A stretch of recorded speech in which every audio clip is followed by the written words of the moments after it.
예전에 제가 30대 남성분을 뵀었는데 이분이 이제 전세자금 대출을 알아보러 오신 거예요. 우리나라는 대출이 100%가 없거든요. 그래서 최대가 90%인데 그러면 10%는 자기 자금으로 채워야 돼요. 그래서 전세 3억짜리 집을 알아보고 있는데 3천만 원. 그러니까 자기 자금 10%니까 3억에 10%면 3천만 원이잖아요. 이 3천만 원이 없어서 결혼을 못 한다는 거예요. 결혼이 집만 구해서 될 건 아니잖아요. 뭐 결혼식 비용도 들고 또 예상치 못한 비용들이 들어갑니다. 그래서 대출을 풀로 받아도 최소 5천 이상은 들고 있어야 결혼 준비를 할 수가 있는 거죠. 최소. 자, 그래서 여러분들이 이거 보시고 뭐 5천도 없어? 뭐 이럴 수 있는데 네, 없더라고요. 사람들이 생각보다 목돈을 많이 가지고 있진 않아요. 그래서 이런 사람들이 주변에 생각보다 많이 있습니다. 여러분 사는데 목돈이 필요한 경우 생각보다 너무 많아요. 현금이 필요한 경우가. 청도계를 주식과 비교하시는 분들도 많아요. 그런데 여러분 실제로 투자를 하면서 수익률이 얼마나 되나요? 아마 수익률이 좋다면 이 영상을 보지 않으실 확률이 높겠죠. 근데 이제 주식은 만기가 없잖아요. 그냥 찾는 시점에 수익을 확정하다 보니까 이게 익절을 하면 다행이에요. 돈을 번 거니까. 손절을 하면 원금에서 깎이죠. 그래서 원금에서 줄어든 마이너스 상태로 찾게 되죠. 그런 점에서 청도계는 이게 적금이잖아요. 그래서 원금이 100% 보장이 되고 이게 이익까지 계산하면 결과적으로 내 손에 딱 돈을 쥐는 돈을 계산을 하면 그냥 수익이 그냥 20%가 나는 거예요. 뭐 적금이자 계산, 뭐 예금이자 계산, 뭐 이런 거 다 그냥 접고 그냥 내가 딱 원금 대비 수익률로 내가 딱 그냥 만기에 받을 수 있는 돈이 20%란 얘기예요. 자, 그래서 만약 청도계보다 나 수익 낼 자신 있다, 나 수익 낸다, 나 굉장히 투자 잘하는 사람이다 이러면 주식 하시면 돼요. 청도계 안 하셔도 돼요. 그런 분들은 다른 분에게 할 수 있도록 그냥 양보해 주시면 됩니다. 돈을 모으고 싶으시다면 청도계는 우선 넣고 일부 금액을 투자를 하시면 돼요. 그래서 공부도 하고 또 수익률을 점차 올려가시면 됩니다. 자, 그래서 이 청도계가 70만 원을 이제 5년간 넣으면 5천만 원을 받을 수 있다라는 거에 나 70만 원 너무 부담돼 없어 막 이런 분들이 있는데 여러분 최대가 70만 원이고요. 여러분들이 넣고 싶은 만큼 넣으시면 돼요. 이걸로 1,000만 원을 만들기를 하실 거면 매월 15만 원씩 넣으시면 되고요. 3천만 원 만들기 하겠다 그러면 43만 원씩 넣으시면 됩니다. 그리고 5천만 원 만들기 하겠다 그럼 70만 원씩 넣으시면 돼요. 그래서 금액을 조정할 수 있으니까 우선 처음에 여러분들이 이 정도 넣을 수 있다 좀 무리해서 넣어보시고 너무 무리된다 그러면 줄이시면 되고요. 뭐 조금만 우선 넣고 시작할래 하다가 나 더 넣어도 되겠다 소비 조정하고 어느 정도 비용 조정돼서 좀 더 남는다면 비용을 높이시면 됩니다. 제가 사실 청도계 영상으로 이렇게 청도계는 끝을 내려고 했어요. 근데 댓글로 문의를 너무 많이 주셔가지고 명확한 가이드라인이 나왔기 때문에 공통적인 질문들이 많아가지고 이걸 알려드리기 위해서 영상을 가지고 왔으니까요. 이 부분 참고하셔가지고 좀 잘 원활하게 가입을 하셨으면 좋겠습니다. 자, 우선 첫 번째로 가구소득 기준이 나왔는데요. 가구소득 기준 같은 경우에는 주민등록 등본상의 부모, 배우자, 자녀, 미성년 형제, 자매를 기준으로 판단을 하는데요. 여러분 소득 확정이 7월 달에 돼요. 그러니까 전년도 소득이. 그래서 이 확정이 되기 전까지 2022년도 소득이 확정되기 전까지는 21년 기준으로 보고요. 확정이 되면 22년도 기준으로 보기 때문에 본인이 가입하는 시점에 따라서 언제 걸 볼지 여러분들이 참고를 하시면 되고요. 예를 들어서 4인 가구다. 그래서 아직 소득 확정 전에 가입을 한다 그러면은 180% 이하니까 877만 7,322원으로 보시면 되고요. 7월 이후에 확정 이후에 가입을 한다 그러면 921만 7,944원으로 보시면 됩니다. 금리는 5년 고정금리였으면 좋겠다라고 생각을 했는데 아쉽게도 3년은 고정하고 2년은 변동금리로 한다고 해요.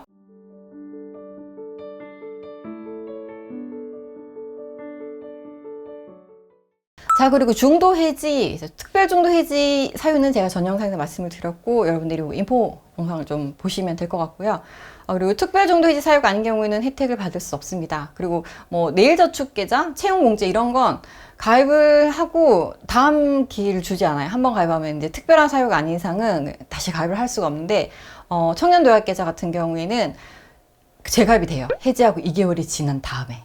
그리고 만약에 재가입을 하게 되면은 기존에 앞에 가입했던 기간만큼은 제외하고 기여금을 받을 수가 있어요. 그래서 웬만하면 해지하지 않으시는 게 좋고 만약에 해지를 하고 다시 가입을 하게 되면 앞에 가입한 기간만큼은 날아간다 라고 생각을 하시면 될 것 같아요. 자, 청년 도약계좌 가입 방법은 6월 15일부터 11개 은행 앱에서 가입 가능한데 시간은 오전 9시부터 오후 6시 반까지 되고요. 그리고 청년 희망 적금 같은 경우에는 엄청나게 몰렸잖아요, 가입자가. 그래서 이번에는 아예 그냥 처음부터 출생 연도를 기준으로 오부제로 운영을 한다고 해요. 그래서 이걸 참고해서 여러분들이 가입을 하시면 되고, 일정은 서민금융진흥원 홈페이지에서 참고를 하시면 될 것 같습니다. 자, 그리고 은행 앱에서 여러분들이 이제 신청을 하실 수가 있는데요. 신청을 하심과 동시에 나이 조건, 그리고 금융소득 종합 과세자 해당 여부를 바로 확인을 하실 수가 있고요. 지점이 아니라 그냥 아예 비대면, 아예 그냥 앱으로 다 신청을 받고, 그리고 이게 가족 소득도 보잖아요. 그래서 등본 기준으로 이제 가입자랑 가구원 소득조회 이런 동의를 해주셔야지 싹 다 조의를 해가지고 이제 심사를 해요. 그래서 전부 완료가 되어야지만 가입 가능 여부를 안내받을 수 있고요. 만약에 뭐 전산상 서류가 좀 뭔가 명확하지 않다 이러면 추가로 서류를 요청할 수도 있다고 합니다. 그리고 신청과 계좌 개설은 좀 별도예요. 그래서 예를 들어서 뭐 제가 신한은행에서 이제 가능한지 여부를 신청해서 확인을 할 수 있고, 또 기업은행이 이자가 높아서 나 여기서 가입할래, 나 부수거래도 여기서 좀 충족할 수 있을 것 같아 이러면은 신한은행에서 확인하고 기업은행에서 가입을 하실 수도 있어요. 그래서 신청은 이제 여러 군데에서 내가 이제 심사를 받을 수 있지만 계좌는 이제 한 군데에서만 개설하면, 그리고 개설할 수 있고 거기서 개설하면 끝이에요, 여러분. 근데 해지를 해서 옮기지 않은 이상은 거기에서 그냥 끝까지 넣어야 되기 때문에 좀 신중하게 여러분들이 판단을 하셔야겠죠. 물론 이자를 많이 주는 것도 중요하지만 내가 부수거래를 5년 동안 잘 충족할 수 있을지 이 여부도 좀 잘 체크를 하셔야 될 것 같아요.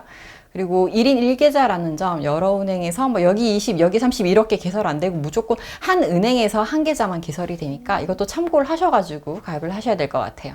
자, 그럼 여러분들이 많이 궁금해 하셨던, 댓글에서 많이 질문을 주셨던 Q&A를 한번 알아보도록 하겠습니다. 자, 소득이 없어도 가능한가요? 라고 하시는데, 우선 뭐 재직 여부는 따로 확인을 하지 않고요. 국세청에서 소득 증명이 가능한 경우에만 가입이 가능해요. 소득은 있는데 신고가 되지 않는다 그러면 가입이 어려울 수 있습니다. 자, 그리고 가입 요건을 충족하는 가구의 경우 부부 각각 가입이 가능한지, 그러니까 뭐 청년 부부인 경우 있을 수 있잖아요. 그래서 이 전체 요건, 개인 요건 다 충족하면 부부 각자 계좌를 개설할 수가 있어요. 그래서 다른 요건 다 충족하면 가입이 가능합니다. 뭐 직종이나 회사 규모에 따른 가입 제한이 있나요? 뭐 나이나 개인 소득금액, 가구 소득금액으로 판단하지 직종이나 이런 거는 따로 제한이 없고요. 그리고 재직 여부도 많이 문의를 하시는데 그냥 소득 증빙하고 나머지 요건만 충족을 하면 그냥 가입을 하실 수가 있어요. 자, 그리고 소득이 이제 있고 없고 뭐 여부 많이 궁금해 하시는데, 자, 2022년, 그러니까 작년에 소득이 있었는데 올해 소득이 없다 라고 하시면, 네, 소득이 없어도 2022년도 소득이 확인되면 가입이 가능해요. 그러니까 7월 이후에 소득이 확정되고 난 이후에 가입이 가능하겠죠. 그리고 직장을 그만두면 가입이 취소되나요?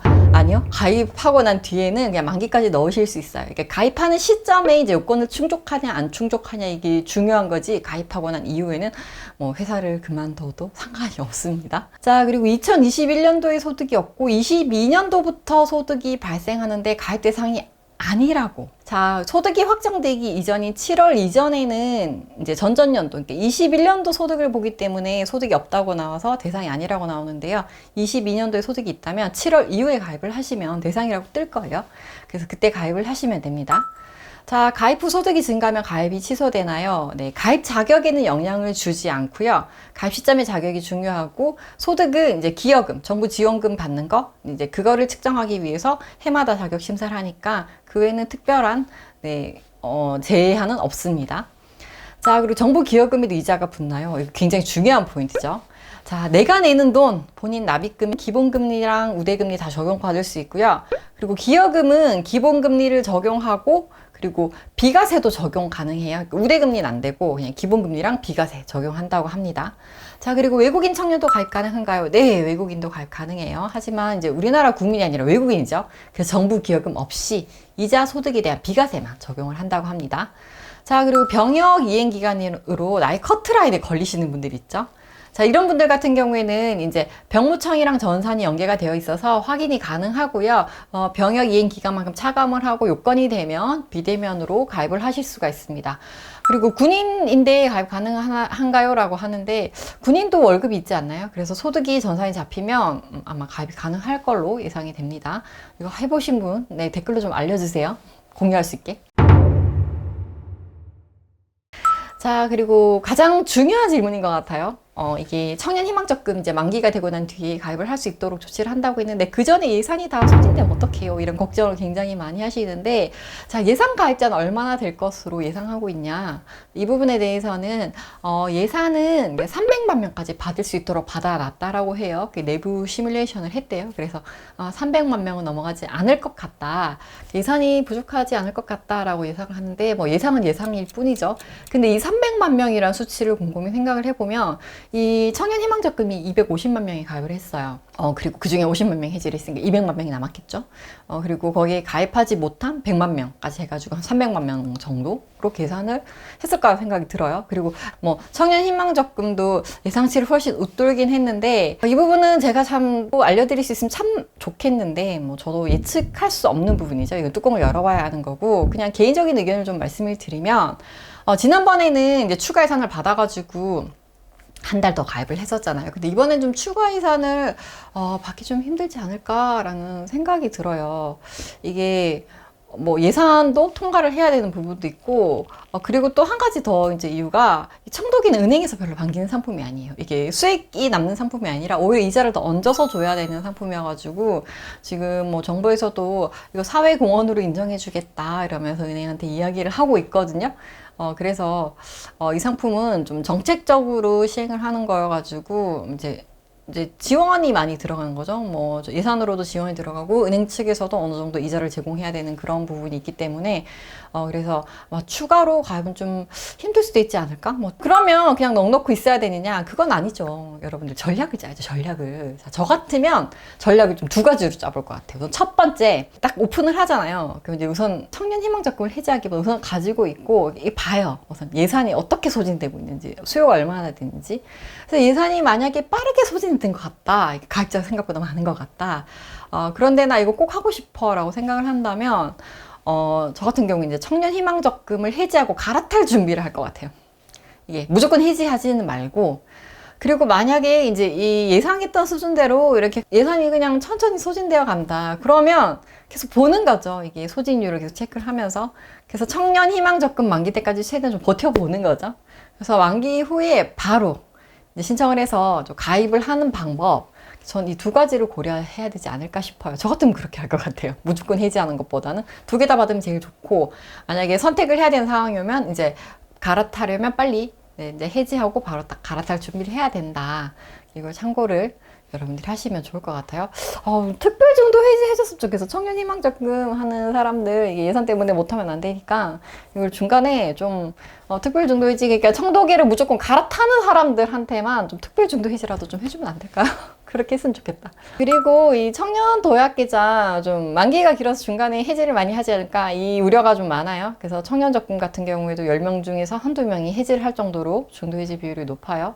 자, 그래서 중도 해지를 좀 막기 위해서 최대한 지원을 할 예정이라고 하는데, 그 지원책이 뭐냐면, 만약에 이제 우리가 목돈이 필요하거나 돈이 필요해가지고 중간에 해지를 하게 되잖아요. 그래서 정 급하면 이제 적금담보대출, 이 청년도약계좌를 담보로 대출을 이제 받아서 잠깐 쓰고 유용하고 다시 이제 넣어놓는 그런 방안을 주는데, 보통 이런 적금이나 예금 담보대출 같은 경우에는 기존 금리에서 1.5% 정도 플러스해서 대출 금리를 산정을 해요. 예를 들어 예금금리가 4%다. 그러면 여기 플러스 1.5%에서 5.5%로 대출을 해줘요. 근데 이 청도계 같은 경우에는 좀 저리로 낮게 이자를 책정을 해서 빌려주고 잠깐 돈을 융통할 수 있도록 하겠다. 자, 그리고 목돈을 이제 모았잖아요. 그래서 이걸 모아서 그냥 쓰기보다는 또 이걸 가지고 다음 넥스트 스텝이 있어야 되잖아요. ISA라고 해서 이제 개인 종합 자산 관리 계좌로 넘겨가지고 여러분들이 뭐 예금으로 운영할 수도 있고 또 투자도 할 수 있어요. 자, 그리고 청도계 납입하고 유지하는 사람들을 대상으로 신용점수 가점을 또 줘서 신용점수를 또 올릴 수 있는 그런 가점도 반영을 할 예정이라고 해요. 그래서 좀 돈을 좀 최대 끝까지 목돈을 모아서 잘 좀 자산 형성해 가도록 최대한 지원을 아끼지 않을 예정인 것 같아요. 이게 생각을 해보면 나이대가 딱 정말 청년이잖아요. 이 나이대에 목돈을 가지고 있는 사람이 생각보다 많진 않아요. 이렇게 알뜰히 살뜰히 모아가지고 나 돈 잘 모아야겠어 이렇게 생각하지 않은 이상은 그냥 돈을 네, 소비 위주로 하고 또 본인들이 하고 싶은 거 위주로 한단 말이에요. 그래서 이 청년 세대가 생각보다 목돈이 없는데 이 청년 세대가 돈을 모아가지고 뭐 34살이 돈을 모으면 뭐 39살이 될 거고 30살이 돈을 모으면 35살이 되잖아요. 그때쯤 되면 결혼을 하든 뭐 내 집 마련을 하든 목돈이 필요한 시기가 될 거란 말이에요. 그래서 그 시기에 필요할 때 적절하게 사용하고 사용하지 않고 또 그걸 금융상품으로 돌리고 싶은 사람에게는 IS 세제 혜택을 받을 수 있는 그런 상품으로 전환까지도 또 지원을 하겠다. 여러 가지 안을 좀 생각을 하는 것 같아요. 그래서 여러분들이 그 시기쯤 돼서 필요한 적재적소에 쓸 수 있도록 목돈도 좀 잘 모아가도록 최대한 장치들을 마련하고 있는 것 같아요. 자, 이렇게 매월 납입하고 만기까지 가져가면 원금과 이자 뭐 여러 가지 혜택들까지 다 더해서 이제 최대한 받을 수 있는 청도계, 여러분 들어보니까 가입을 안 할 이유가 없겠죠. 자, 자주 나오는 상품이면 제가 그냥 이렇게 추천하지도 않아요. 근데 당분간 이런 기회는 없을 것 같고요. 그리고 혜택도 마지막이 되지 않을까, 당분간은. 그래서 혜택도 받고 또 목돈도 잘 모을 수 있는 기회를 여러분들이 좀 잘 활용을 하셨으면 좋겠습니다. 자, 오늘의 영상 생각보다 좀 길어졌는데요. 오늘의 영상 여기까지고요. 긴 영상 시청해 주셔서 감사합니다. 네, 영상이 유익하셨다면 좋아요 한 번씩 눌러주시고요. 공유도 많이 많이 해주세요. 자, 그럼 전 다음 영상에서 뵙겠습니다. 안녕!